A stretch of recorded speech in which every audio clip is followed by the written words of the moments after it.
നിങ്ങൾക്ക് വയറിൽ എപ്പോഴും ഗ്യാസ് കെട്ടിക്കിടക്കുന്നത് പോലെ അനുഭവപ്പെടാറുണ്ടോ? പ്രത്യേകിച്ച് ഭക്ഷണമെല്ലാം കഴിച്ചതിനു ശേഷം വയറു സ്തംഭനം പോലെയും വയറ് വീർത്ത് കെട്ടി നിൽക്കുന്നത് പോലെയും ഒക്കെ നിങ്ങൾക്ക് അനുഭവപ്പെടാറുണ്ടോ? എപ്പോഴും ഏമ്പക്കം കീഴ്വായു ശല്യം കാരണം നിങ്ങൾക്ക് പുറത്തേക്ക് ഇറങ്ങാനൊക്കെ ബുദ്ധിമുട്ട് വരാറുണ്ടോ? അതുപോലെ അസഹനീയമായ നെഞ്ചുവേദന ഗ്യാസ് മൂലമാണോ അതോ ഹാർട്ട് അറ്റാക്ക് മൂലമാണോ എന്ന് ആശങ്കപ്പെട്ടിരിക്കാറുണ്ടോ നിങ്ങൾ? എങ്കിൽ അത്തരക്കാർക്കുള്ളതാണ് ഈ വീഡിയോ. എന്തുകൊണ്ടാണ് വയറിൽ ഇങ്ങനെ ഗ്യാസ് കെട്ടിക്കിടക്കുന്നത്? എങ്ങനെയൊക്കെ നമുക്കിതിനെ പ്രതിരോധിക്കാം? എങ്ങനെയൊക്കെ കെട്ടിക്കിടക്കുന്ന ഗ്യാസിനെ പുറംതള്ളാം? നിങ്ങളുടെ നെഞ്ചുവേദന ഗ്യാസ് മൂലമാണോ ഹാർട്ട് അറ്റാക്ക് മൂലമാണോ എന്നുള്ളത് എങ്ങനെയൊക്കെ സ്വയം തിരിച്ചറിയാം എന്നിങ്ങനെയുള്ള വളരെ പ്രധാനപ്പെട്ടതും ഉപകാരപ്രദമായതുമായ കുറച്ച് കാര്യങ്ങളാണ് ഞാനിന്നിവിടെ ഷെയർ ചെയ്യുന്നത്.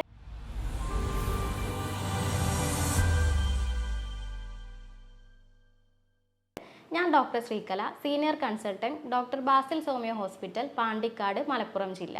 ആദ്യമായിട്ട് നമുക്കിതിൻ്റെ കാരണങ്ങൾ എന്തൊക്കെയാണ്, അതിൻ്റെ പരിഹാര മാർഗങ്ങൾ എന്തൊക്കെയാണ് എന്ന് നോക്കാം. പ്രധാനമായും നിങ്ങളുടെ ഭക്ഷണത്തിലുള്ള പ്രശ്നങ്ങളാണ് ഇങ്ങനെ ഗ്യാസ് കെട്ടിക്കിടക്കാനുള്ള കാരണമായിട്ട് വരുന്നത്. പ്രത്യേകിച്ച് നിങ്ങൾ ഹോട്ടലിൽ നിന്ന് ഫാസ്റ്റ് ഫുഡുകൾ അമിതമായിട്ട് കഴിക്കുന്ന ആളുകളാണെങ്കിലോ, ഹൈ ഫാറ്റ് കണ്ടൻറ്റ് കൂടുതലായിട്ട് കഴിക്കുന്ന ആളുകളാണെങ്കിലോ ഇങ്ങനെ ദഹനം ശരിയാകാതെ നിങ്ങൾക്ക് ഗ്യാസ് കെട്ടിക്കിടക്കാനുള്ള സാധ്യതകൾ കൂടുതലാണ്. അതുപോലെ തന്നെ സോഫ്റ്റ് ഡ്രിങ്കുകളായിട്ടുള്ള പെപ്സി, കൊക്കക്കോള പോലെയുള്ള ഡ്രിങ്ക്സ് കൂടുതൽ കഴിച്ചാലും ദഹനം ശരിയാകാതെ ഇങ്ങനെ ഗ്യാസ് കെട്ടിക്കിടക്കാനുള്ള സാധ്യതയുണ്ട്. അതുപോലെ തന്നെ വേറൊന്നാണ് ഡയറ്ററി ഫൈബേഴ്സ് അടങ്ങിയ ഭക്ഷണം കൂടുതലായിട്ട് അല്ലെങ്കിൽ അമിതമായിട്ട് കഴിക്കുന്നത്. നിങ്ങൾക്ക് എല്ലാവർക്കും അറിയാം, ഡയറ്ററി ഫൈബേഴ്സ് നമുക്ക് മലശോധനയ്ക്കൊക്കെ വളരെ ഉപകാരപ്രദമായിട്ടുള്ള ഒരു പദാർത്ഥമാണ്. എന്നാൽ ഇത് അമിതമായാൽ ഇത് നമുക്ക് ഗ്യാസ് കെട്ടിക്കിടക്കാൻ ഇടയാക്കുന്നുണ്ട്. അതെങ്ങനെയാണെന്ന് വെച്ചാൽ, നമ്മുടെ വൻകുടലിലെല്ലാം ധാരാളം ബാക്ടീരിയാസ് ഉണ്ട്. ഈ ബാക്ടീരിയാസ് എല്ലാം നമ്മുടെ ശരീരത്തിന് ആവശ്യമായിട്ടുള്ള ബാക്ടീരിയകൾ തന്നെയാണ്. വൈറ്റമിൻസിൻ്റെ പ്രൊഡക്ഷനും അതുപോലെ തന്നെ നമ്മുടെ ആഹാരത്തിൻ്റെ അബ്സോർപ്ഷനും എല്ലാം ഇത് ഒരുപാട് സഹായിക്കുന്നുണ്ട്. എന്നാൽ ഇത് അമിതമായാൽ അത് ഗ്യാസിൻ്റെ പ്രൊഡക്ഷൻ കൂട്ടുന്നു. ഈ ഡയറ്ററി ഫൈബേഴ്സ് കൂടുതലായിട്ട് കഴിക്കുന്ന സമയത്ത് ഈ ബാക്ടീരിയകൾ അമിതമായിട്ട് പ്രൊഡ്യൂസ് ചെയ്യുകയും അങ്ങനെ ദഹനം ശരിക്കും നടക്കാതെ അവിടെ ഗ്യാസിൻ്റെ പ്രൊഡക്ഷൻ കൂടുകയും ചെയ്യുന്നു.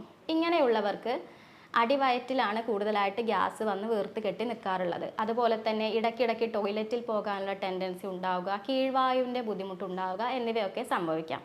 അങ്ങനെയുള്ളവർക്ക് വെളുത്തുള്ളി ഉപയോഗിച്ച് ഇത് വളരെ പെട്ടെന്ന് തന്നെ പരിഹരിക്കാവുന്നതാണ്. വെളുത്തുള്ളി ചതച്ചരച്ച് അല്ലെങ്കിൽ ചവച്ചരച്ചാണ് നിങ്ങൾ കഴിക്കേണ്ടത്. എങ്കിൽ മാത്രമേ ഇത്തരത്തിലുള്ള ബാക്ടീരിയയുടെ ഓവർ ഗ്രോത്തിനെ നിങ്ങൾക്ക് പ്രിവെൻറ്റ് ചെയ്യാൻ സാധിക്കുകയുള്ളൂ. അടുത്തതായിട്ട് വരുന്ന ഒരു ഭക്ഷണ പദാർത്ഥം എന്ന് പറയുന്നത്, നിങ്ങൾ ഭക്ഷണം കഴിക്കുന്നതിന് കൂടെ തന്നെ ചായ, കാപ്പി എന്നിവ കുടിക്കുന്നുണ്ടെങ്കിൽ അത് ആ ഭക്ഷണത്തിൻ്റെ ദഹന പ്രക്രിയ ശരിയായ രീതിയിൽ നടക്കാതിരിക്കാൻ കാരണമാകുന്നു. അപ്പോൾ നിങ്ങൾ എപ്പോഴും ഭക്ഷണം കഴിഞ്ഞതിന് ശേഷം മാത്രം ചായയും കാപ്പിയും കുടിക്കുക. അതുപോലെ നിങ്ങൾ വെള്ളം കുടിക്കുന്നുണ്ടെങ്കിലും ഭക്ഷണത്തോടൊപ്പം തന്നെ കുടിക്കാതിരിക്കുക. ഭക്ഷണം കഴിച്ചതിന് ശേഷം മാത്രം വെള്ളം കുടിക്കുക. അതുപോലെ നിങ്ങൾ ഭക്ഷണം എപ്പോഴും പതുക്കെ ചവച്ചരച്ച് മാത്രം കഴിക്കുക. അമിതമായിട്ട് ഭയങ്കര ഫാസ്റ്റായിട്ട് ഭക്ഷണം കഴിക്കാതിരിക്കാൻ വേണ്ടി നിങ്ങൾ ശ്രദ്ധിക്കുക. ഗ്യാസ് കെട്ടിക്കിടക്കുന്നതിൻ്റെ അല്ലെങ്കിൽ ഇൻഡൈജഷൻ്റെ മറ്റൊരു കാരണമാണ് ടെൻഷൻ അല്ലെങ്കിൽ സ്ട്രെസ് എന്ന് പറയുന്നത്. ചില ആളുകൾക്ക് ഒരുപാട് സ്ട്രെസ് അനുഭവിക്കുന്ന ആളുകളുണ്ടാവാം. അത്തരക്കാർക്ക് ഇങ്ങനെ ഗ്യാസ് കെട്ടിക്കിടക്കുക, ഇൻഡൈജഷൻ്റെ ബുദ്ധിമുട്ടുകളൊക്കെ വരാനുള്ള ചാൻസ് വളരെ കൂടുതലാണ്. അത്തരക്കാർ ചെയ്യേണ്ടത് ബ്രീത്തിങ് എക്സസൈസുകൾ ചെയ്യാം, യോഗ, മെഡിറ്റേഷൻ ഒക്കെ ചെയ്തിട്ട് അവരുടെ സ്ട്രെസ് ഒന്ന് കൺട്രോൾ ചെയ്താൽ തന്നെ ഇത്തരത്തിലുള്ള ബുദ്ധിമുട്ടുകൾ അവർക്ക് മാറിക്കിട്ടുന്നതാണ്. അതുപോലെ ചില ആളുകൾക്ക് ചില ഭക്ഷണങ്ങൾ അലർജി ആയിട്ട് കാണപ്പെടാറുണ്ട്. പ്രത്യേകിച്ച് പാലിൻ്റെ അലർജി ഉള്ളവരൊക്കെ ഉണ്ട്.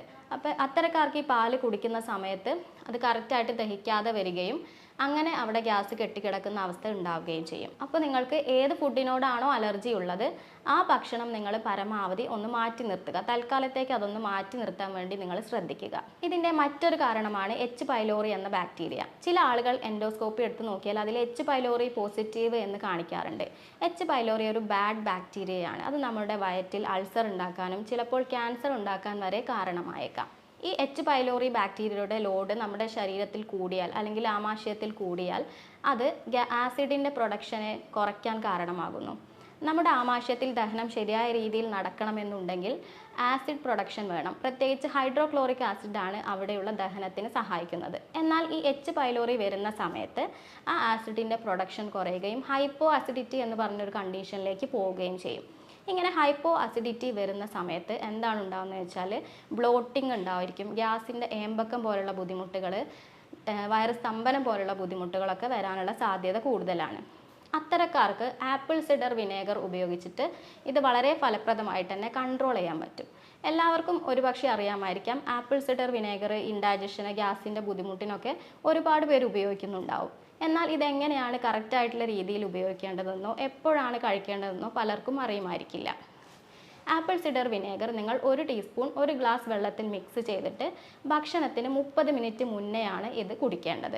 ഭക്ഷണം കഴിച്ചതിന് ശേഷമാണ് നിങ്ങളിത് ഉപയോഗിക്കണമെന്നുണ്ടെങ്കിൽ ഗ്യാസിൻ്റെ ബുദ്ധിമുട്ട് കൂടുതലായിട്ട് വരാനുള്ള സാധ്യതയാണ് കാണുന്നത്.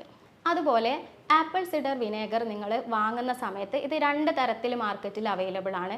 ഒന്ന് വെള്ളം പോലെയുള്ള ആപ്പിൾ സിഡർ വിനേഗർ, അതിൻ്റെ മെഡിസിനൽ വാല്യൂസ് കുറവാണ്. രണ്ടാമതായി apple cider vinegar with the mother, അത് കുറച്ച് അടിഞ്ഞു കൂടിയ പോലെയാണ് ഉണ്ടാവുന്നത്. അപ്പോൾ അതാണ് നിങ്ങൾ ഉപയോഗിക്കേണ്ടത്. അതിനാണ് മെഡിസിനൽ വാല്യൂ കൂടുതലുള്ളതും ഗ്യാസ്, ഇൻഡൈജഷൻ പോലുള്ള ബുദ്ധിമുട്ടിനൊക്കെ കുറയ്ക്കാൻ സഹായിക്കുന്നതും ആ ആപ്പിൾ സിഡർ വിനേഗറാണ്. അതാണ് നിങ്ങൾ വാങ്ങി ഉപയോഗിക്കേണ്ടത്. എന്നാൽ ചില ആളുകളിൽ ഹൈപ്പർ അസിഡിറ്റി ആണ് കാണപ്പെടാറുള്ളത്. ഇത്തരക്കാർക്ക് നെഞ്ചരിച്ചിൽ, പുളിച്ചു തികട്ടൽ, വായിൽ പുളിപ്പുരസം പോലെയുള്ള ലക്ഷണങ്ങളായിരിക്കും കൂടുതലായിട്ട് ഉണ്ടാവുക. അങ്ങനെയുള്ള ആൾക്കാർ വൈറ്റമിൻ സി അടങ്ങിയ ഭക്ഷണം ധാരാളമായിട്ട് കഴിക്കുക. അതുപോലെ ഈ എച്ച് പൈലോറിയുടെ ലോഡ് കുറയ്ക്കാൻ നിങ്ങൾക്ക് ചെയ്യാവുന്ന കുറച്ച് ടിപ്പുകൾ ഞാൻ പറഞ്ഞുതരാം. 1 ടീസ്പൂൺ കരിഞ്ജീരകം പൊടിച്ചത് കുറച്ച് തേനുമായിട്ട് മിക്സ് ചെയ്ത് ഇത് ദിവസവും 2 നേരം കഴിക്കുകയാണെന്നുണ്ടെങ്കിൽ എച്ച് പൈലോറിൻ്റെ ലോഡ് കുറയ്ക്കാനും അതുപോലെ തന്നെ ആ ലക്ഷണങ്ങൾ കുറയ്ക്കാനും ഇത് വളരെയധികം സഹായിക്കും. അതുപോലെ മറ്റൊന്നാണ് നന്നാറിയുടെ വേര് തിളപ്പിച്ച് അതിൻ്റെ വെള്ളം കുടിക്കുന്നതും എച്ച് പൈലോറി ലോഡ് കുറയ്ക്കാൻ നിങ്ങളെ സഹായിക്കും. ഇങ്ങനെ ഗ്യാസിൻ്റെ ബുദ്ധിമുട്ടുള്ളവർ പ്രോബയോട്ടിക് ഫുഡുകൾ ധാരാളം കഴിക്കുക.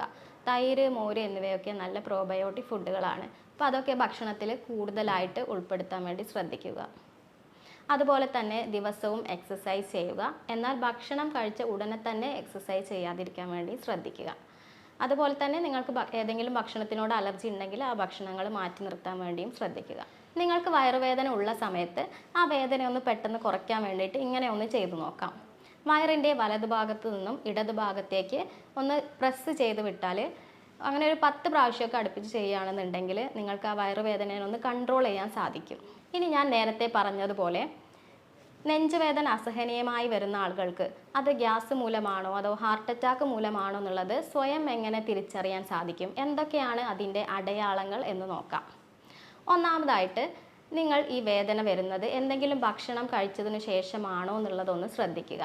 അങ്ങനെയാണ് എന്നുണ്ടെങ്കിൽ ഇതിന് മുന്നേയും ഈ ഭക്ഷണം കഴിച്ചപ്പോൾ ഇങ്ങനെയുള്ള വേദന ഉണ്ടായിട്ടുണ്ടോ, അത് ഇതുപോലെയുള്ള വേദന തന്നെയാണോ എന്നുള്ളതൊന്ന് ശ്രദ്ധിക്കുക. അങ്ങനെ അല്ല എന്നുണ്ടെങ്കിൽ അത് ഒരുപക്ഷെ ഹാർട്ട് അറ്റാക്ക് ആവാനുള്ള സാധ്യത കൂടുതലാണ്. അതുപോലെ തന്നെ ഭക്ഷണം കഴിച്ച് എത്ര മണിക്കൂറുകൾ കഴിഞ്ഞാണ് ഈ വേദന വന്നത് എന്ന് നോക്കുക. ഗ്യാസിൻ്റെ ബുദ്ധിമുട്ടാണ് എന്നുണ്ടെങ്കിൽ ഭക്ഷണം കഴിച്ച കുറച്ച് മണിക്കൂറുകൾക്കുള്ളിൽ തന്നെ ഇങ്ങനെയുള്ള വേദന അനുഭവപ്പെടാനുള്ള സാധ്യതയുണ്ട്. എന്നാൽ ഹാർട്ട് അറ്റാക്ക് ആണ് എന്നുണ്ടെങ്കിൽ കുറച്ച് സമയം കഴിഞ്ഞതിന് ശേഷമോ അല്ലെങ്കിൽ ഒരു ദിവസത്തിനൊക്കെ ശേഷമോ ഒക്കെ ആയിരിക്കാം ഇങ്ങനെയുള്ള നെഞ്ചുവേദനയൊക്കെ അനുഭവപ്പെടുന്നത്. അപ്പോൾ ആ ഭക്ഷണവും വേദനയും തമ്മിൽ ബന്ധം ഉണ്ടാവില്ല. അപ്പോൾ അത് ഹാർട്ട് അറ്റാക്ക് ആവാനുള്ള സാധ്യത കൂടുതലാണ്.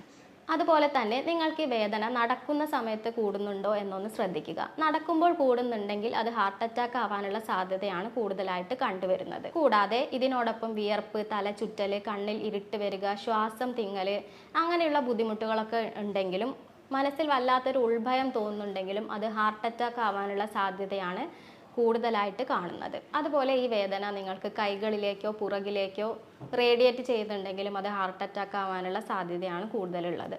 അപ്പോൾ നിങ്ങൾക്ക് ഇത്തരം ലക്ഷണങ്ങൾ ഉണ്ടെങ്കിൽ, ഹാർട്ട് അറ്റാക്കിൻ്റെ ലക്ഷണങ്ങളാണെങ്കിൽ ഉടനെ തന്നെ ഹോസ്പിറ്റലിൽ പോയിട്ട് അതിനനുസരിച്ചുള്ള ചികിത്സ നിങ്ങൾ എടുക്കുക. ഞങ്ങൾ ചെയ്യുന്നത് ഒരു രോഗിയുടെ ശാരീരികവും മാനസികവുമായ എല്ലാ പ്രത്യേകതകളും കണക്കിലെടുത്ത് ഒരു ആർട്ടിഫിഷ്യൽ ഇൻ്റലിജൻസ് യൂറോപ്യൻ നിർമ്മിത സോഫ്റ്റ്വെയറിൻ്റെ സഹായത്തോടെ രോഗനിർണയം നടത്തുന്നു. അതിനുശേഷം ജർമ്മനിയിൽ നിന്ന് ഇറക്കുമതി ചെയ്ത ഹോമിയോപ്പതി പൊട്ടൻസി മെഡിസിൻസ് ആണ് ചികിത്സയ്ക്കായി ഉപയോഗിക്കുന്നത്.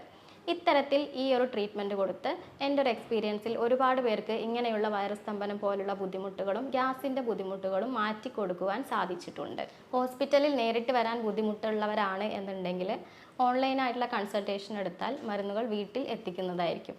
ഇതുമായി ബന്ധപ്പെട്ട് നിങ്ങൾക്ക് എന്തെങ്കിലും സംശയമോ ട്രീറ്റ്മെൻറ്റുകളോ ആവശ്യമുണ്ടെങ്കിൽ താഴെ കാണുന്ന നമ്പറിൽ നിങ്ങൾക്ക് എന്നെ കോൺടാക്റ്റ് ചെയ്യാവുന്നതാണ്.